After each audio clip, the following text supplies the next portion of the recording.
Oh shit!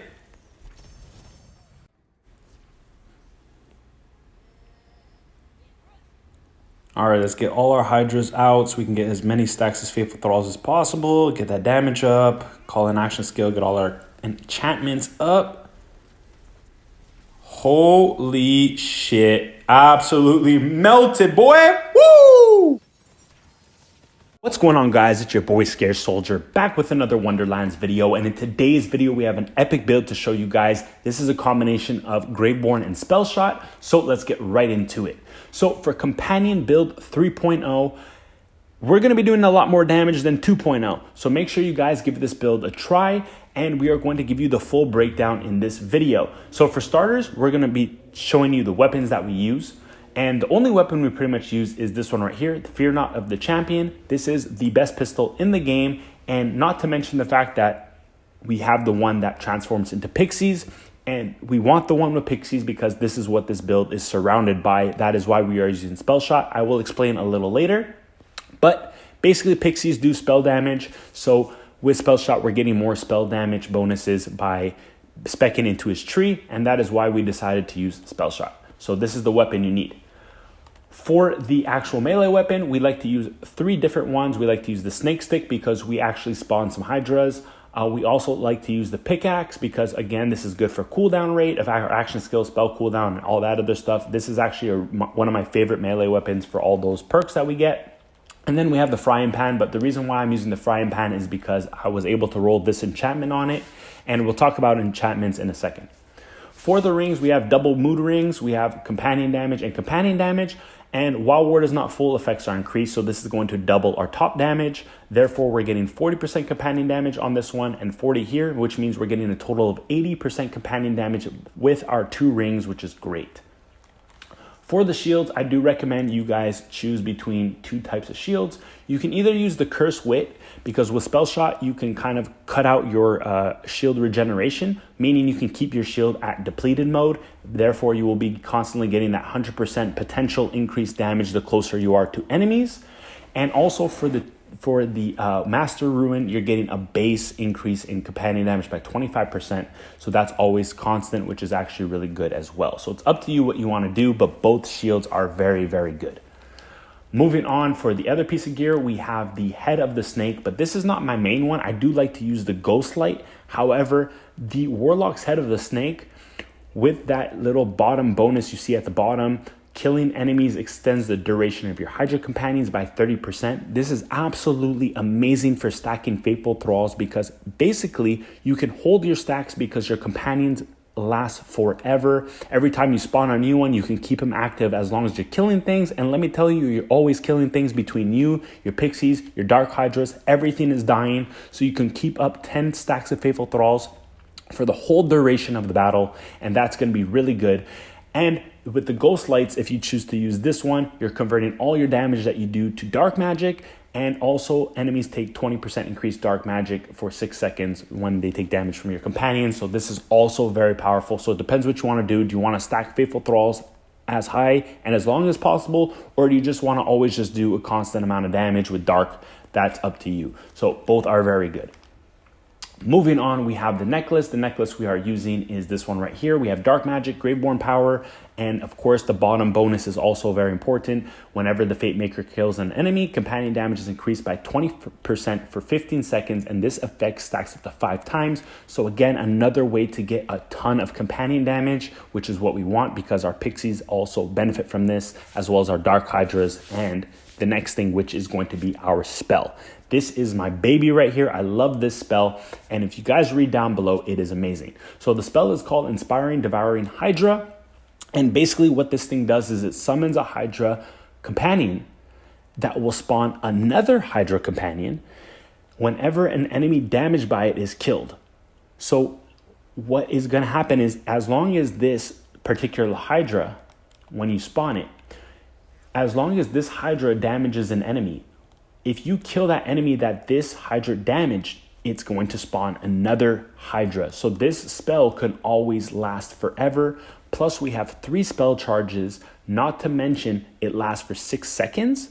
And we can keep that specific Hydra active by using this class mod. So keep in mind, we're always going to have companions active, which is going to increase our faithful thralls. We also have 3 spell charges on this, so we're always going to have a bunch of companions, which is going to be very beneficial for our companions in general with the way our skill tree is set up. So go ahead and get this spell if you can. Now, the next thing is our enchantments real quick. So the way our synergy with our enchantments are, I'm going to actually put on my ghost light real quick just to show you what I'm talking about. So we have a lightning fear not. Now, originally our damage is lightning. So if we didn't use the conversion to dark, we would be getting the thunder hydras. Now we're boosting the thunder hydras with this right here. While we have the action skill active, we will be getting increased lightning damage. Therefore, our pixies will be doing more damage. But what happens is with that setup, we're taking that new damage now and we're converting it to dark damage, right? So that's going to be good. But why? Because what happens is now we're also increasing that dark magic damage by even farther. So this combination here is like a double elemental trick that you can do to get even further amount of damage. So this is why I love to use the combination of this. And not to mention, if you look, we're also increasing dark magic again by on spellcast 30% more dark magic. Amazing. And keep in mind, we're spell shots, so our spell cooldown is super low, and plus we have 3 spell charges, so we can always increase that damage and keep it active anyways, is my point. So that's how our anointments are working, aka the enchantments. Moving on to the skills real quick, we are using Reaper of Bones. So this is going to help always have our action skill active enchantments active. And we can keep this throughout the whole duration of every encounter because this is super easy. We're doing a bunch of dark magic. We have a lot of dark magic efficiency. So we're always getting healing. So we're always upkeeping the time of this. Moving on, we have our Faithful Thralls. We also have Essence Drain for that spell cooldown, Dark Pack for dark magic damage, Harvest for, again, bonus dark magic damage. And then we have the Sacrament. We're getting health regeneration, which is very, very nice. Also, we have Dark Hydras. And then we have 3 into Ascension. 3 because this is going to be super awesome because this is going to give us 10 stacks of spell damage. And we're getting 6% per stack. And also increasing our maximum health. The more spell damage we have, the more damage our pixies do, and the more health we have, the longer we can upkeep the Reaper of Bones. So this is such an amazing perk to have. Finally, we have Lord of the Edges, increased damage dealt.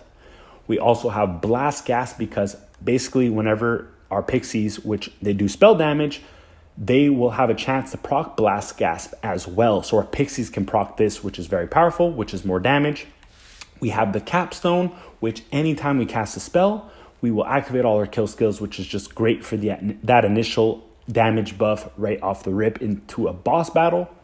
And then finally, we have SpellShot's tree. So SpellShot's tree for me was all about the spell weaving because basically we wanted to increase our spell damage as high as possible because that is going to affect our pixies' damage. So that is why we needed to go all the way to high thread count to increase that spell weaving stack even further so we can get more spell damage, which means more pixie damage.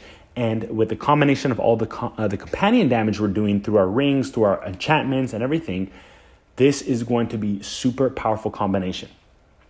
Lastly, we have Magic Bullets, Spell Sniper for spell critical hit chance, Font of Mana. So this is going to increase our spell cooldown rate, which is very important, and also our action skill cooldown rate, which is also very important. And then finally, we're doing this one right here for reload speed. And some people might call me crazy, but if you guys know how companion builds work, since we're using Inferior, what's going to happen is we are going to be Inferior chucking. And the faster we can just chuck our weapon, the more fast we can get our pixies out. And we can have a max of 3 pixies at a time. So this can actually allow us to get our pixies out as fast as possible. So that's it for the skill tree. And we're going to show you the hero stats real quick. Here we go. We're all maxed out. We have skill cooldown. So this is going to help our action skill cooldown rate, which is very important. We also have more into critical hit damage and also a little bit into spell cooldown. And then finally, maximum health, because GraveBorn, the higher his health is, the longer duration you can have with Reaper of Bones. And also, if you do use Diary of Sacrifice, this will give you more health to sacrifice so you can deal more damage. So this is very good for GraveBorns. Here is my myth rank. For those who are very curious, we are level 231. So this is what our stats look like. That is the build breakdown, guys. Of course, we have a little bit of gameplay, so we're gonna show you that right now. I hope this helped. Go ahead and try out this build. I'll catch you in the gameplay. All right, guys, we're jumping straight into some action, and I wanted to show you some damage numbers. So here we go. We got our first amount of damage numbers against an elite enemy. 136,000 damage and 84,000 damage, all in dark magic. We are using the ghost light for this gameplay, but we also are going to be using the other armor. I forgot what it's called, but the one that periodically teleports hydras and also increases their duration for every kill by 30%. We are going to be sharing some gameplay of both of them to show you that they're both viable. So that was a pretty fast clear time. You saw those damage numbers, pretty impressive. We're gonna do another one for you. Pay attention to how I'm using this build, and you can see that the reload speed that we actually got in SpellShot's skill tree is helping us get those pixies out very quickly. Mind you, you can only have 3 pixies at a time, so don't try to spam this and think you're gonna get 5, 6, 7 pixies out. It's not gonna happen. So let's go ahead, boom, instant kill the boss. And let's go ahead and dive into some numbers. Unfortunately, our game froze a little bit because we're just doing too much damage for the game to handle. But let's get into those numbers because that's what we care about. And we got 437K, boy. That's almost 500,000 damage on that pixie shot. And also another one that's 437, 463K. So awesome damage right there. Now we are going to be switching to the other armor. So we're going to get out of the ghost light and go to the other armor. So you see I'm doing a little more thunder damage. And look how fast we just took down that Podum, that Dragon's Lord Podum. Absolutely wrecked that thing, and look how fast everything is dying. A couple shots, boom, it's dead. Look at this damage shot, guys. 281,000 dark magic damage, in freaking insane. Wow, look at that, guys. 153 down below, 50K of lightning. The damage is absolutely impossibly great, and you just love to see it. So again, this round, I want you guys to pay attention to how fast our clear time is. So we activate our action skill, get all of our action skill active, enchantments active. Little tongue twister there. And just look at the amount of damage. And you can notice that my Reaper of Bones is staying active the whole duration of the gunfight, and we were able to get that bonus dark magic damage when it is active. Pretty amazing, guys. And then we have our last clip over here just to show you how quickly we're killing everything. We made all of our runs all elite, so we're only dealing with elite enemies every single portal we go through. And of course, we're at Chaos 35, which is even more impressive. And just look at these things dropping dead like it's Chaos level 1. It's absolutely unbelievable. Go ahead and try this build out, guys. We're getting so much damage. You guys can see the proof. It's in the pudding. Go ahead, try it out. 189K. On that note, I'm going to catch you in the next video. It's your boy Scarce Soldier signing out. Do not forget to hit that like button. Subscribe to the channel for more. Peace.